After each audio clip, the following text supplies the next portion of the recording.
संसद के दोनों ही सदनों में आज जबरदस्त हंगामा, सुरक्षा में चूक को लेकर नारेबाजी। कार्यवाही शुरू होते ही विपक्षी सांसदों का शोर, 2 बजे तक के लिए सदन की कार्यवाही स्थगित। लोकसभा स्पीकर ने जांच का भरोसा दिया, लेकिन रुकी नहीं नारेबाजी।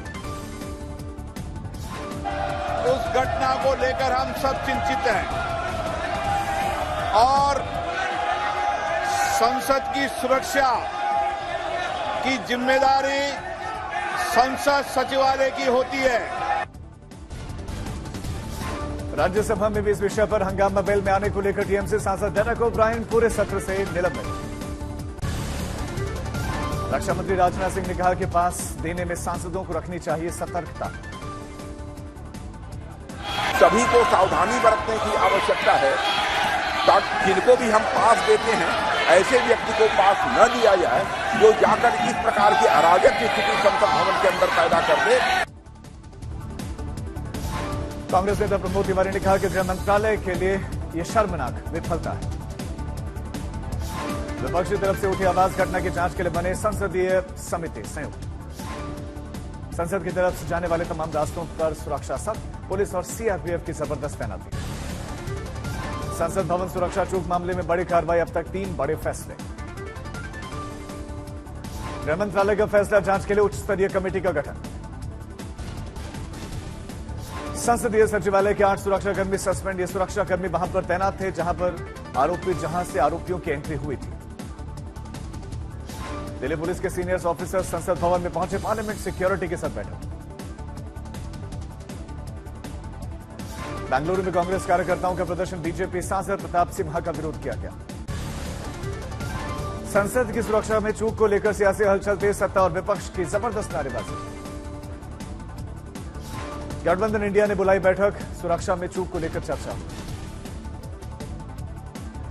कार्यवाही से पहले प्रधानमंत्री ने बड़े नेताओं के साथ में बुलाया बैठक, जेपी नड्डा समेत वरिष्ठ नेता मौजूद। सांसद नवनीत राणा ने कहा कि जिस सांसद को सस्पेंड किया गया 2024 के कार्यकाल तक उनके ही लोगों ने काम किया। आपने राघव चड्ढा का जवाब कि अगर पासवर्ड शेयर करना राष्ट्रीय सुरक्षा में सेन, तो बीजेपी सांसद की तरफ से अज्ञात शख्स को पास देने का मतलब क्या है। जेडीयू नेता गिरिधारी यादव ने कहा कि ऐसी स्थिति में किसी भी एमपी को उठा ले जाएगा किसी दिन कोई, सारे स्टाफ कॉन्ट्रैक्ट पर है। कांग्रेस सांसद अधीर रंजन चौधरी ने कहा कि हमले के पीछे की वजह बेरोजगारी है। आम जनता उनकी अपनी दिल की गुस्सा अंदर लाने की कोशिश कर रहे हैं। आम जनता उनकी अपनी दिल की गुस्सा अंदर लाने की कोशिश कर रहे हैं। एसपी नेता अमीक जमी ने कहा कि सिन्हा जिन्होंने पास इशू करवाया उन्हें सस्पेंड नहीं कर देना चाहिए क्या। कांग्रेस सांसद कार्ति चिदंबरम की भी इस पर प्रतिक्रिया की, यह बहुत गंभीर मामला है, अगर ये गैस जहरीली होती तब। शिवसेना उद्धव गुट के सांसद संजय राउत का बयान कि मैं उनको आतंकी नहीं कह सकता, वो बच्चे हैं।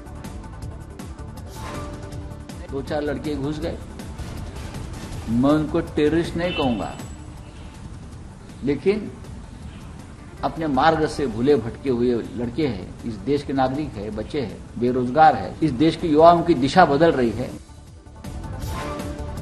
कांग्रेस नेता जयराम रमेश का ट्वीट, बीजेपी आईटी सेल 2 तथ्यों से ध्यान भटकाने में जुटी, सुरक्षा में चूक और सांसद प्रताप सिम्हा की मंजूरी।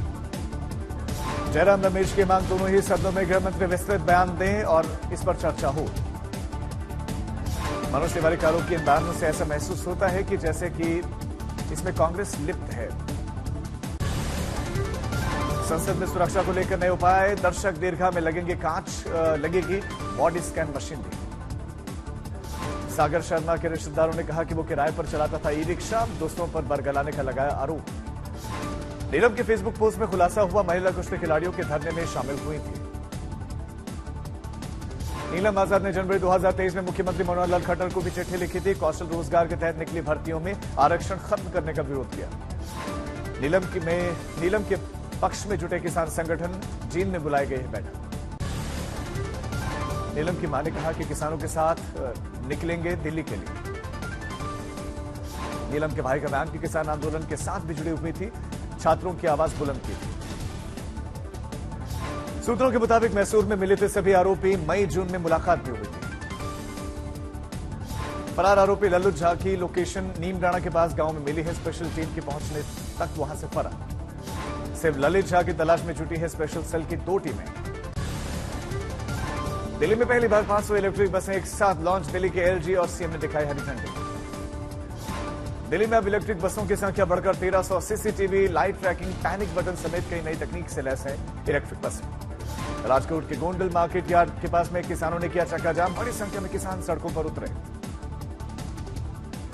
प्याज निर्यात पर रोक लगाने का विरोध। सड़क पर प्याज फेंककर प्रदर्शन किया गया। सवाई माधोपुर में गाय की तस्करी का मामला, 3 आरोपी गिरफ्तार।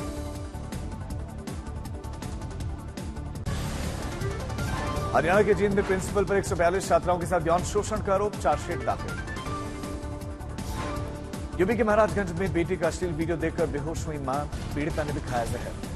अश्लील वीडियो को लेकर ब्लैकमेल कर रहा था एक आरोपी। पीड़िता के मुताबिक शिकायत के बावजूद भी कार्रवाई नहीं की। केदारनाथ धाम में मौसम हुआ साफ, दोबारा शुरू हुआ पुनर्निर्माण का कार्य। सबसे पहले चिनूक हेलीकॉप्टर की लैंडिंग के लिए हेलीपैड से हटाई गई बर्फ। फिलहाल 1 फीट तक जमी है बर्फ। बर्फबारी के बाद औली पहुंचना मुश्किल, सड़क पर आवाजाही ठप। औली से 6 किलोमीटर पहले ही फंसी रही गाड़ियां। रोपवे पिछले साल से है बंद। कामारेड्डी के शॉपिंग मॉल में अचानक आग लग गई, बड़े नुकसान की आशंका। सिक्किम में भारी बर्फबारी, फंस गए थे 1100 से ज्यादा सैलानी। बारिश और बर्फबारी की वजह से मुश्किलें बढ़ गई। रास्ते में फंस गई थी सैकड़ों गाड़ियां। सेना की त्रिशक्ति को राहत बचाव के कार्य में जुटी। बैरक में बनाए गए शेल्टर्स। प्रयागराज में लगने वाले महाकुंभ 2025 के परियोजनाओं में एक निर्माणाधीन 6 लेन पुल का एक गर्डर गिरा, सवाल उठने लगे। 2000 करोड़ रुपए का प्रोजेक्ट है। गंगा पार इलाके को जोड़ने के लिए बन रहा है ये पुल।